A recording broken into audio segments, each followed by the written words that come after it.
নমস্কার বন্ধুরা, আমি এখন আছি গণকদারের কাছে।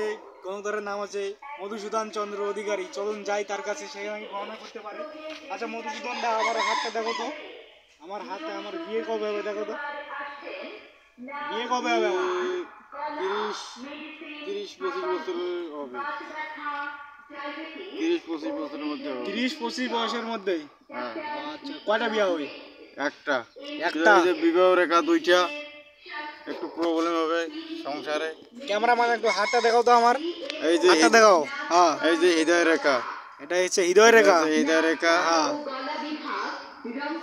মোটামুটি বয়স 80-85 পর্যন্ত বাঁচবে। ওই শেট। আর বৃহস্পতিতে ক্রোশ চিহ্ন, এই আধ্যাত্মিক। টাকা পয়সা কবে আসবে? ধনী হওয়ার সম্ভাবনা আছে না নাই? দেখো তো, ধনী হওয়ার সম্ভাবনা। আধ্যাত্মিক লাইন ধনী হওয়ার সম্ভাবনা আছে।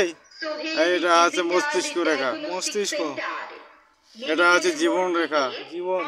হ্যাঁ, জীবন রেখা থেকে বলা বয়স নির্ধারিত করা হয়। এখানে আছে 80-85 বছর মতন জাতক বাঁচবে। আচ্ছা আচ্ছা। তারপর তারপরে এটা আছে শনি পর্বত। শনি পর্বতে ভি চিহ্ন। তারপরে রবি রেখা। জাতক সরকারি চাকরি পাওয়ার আশা আছে। আচ্ছা আচ্ছা আচ্ছা আচ্ছা। খুচখাচ একটু সমস্যা হবে, প্রবলেম একটু। আচ্ছা আচ্ছা, ঠিক আছে ঠিক আছে ঠিক আছে। এটা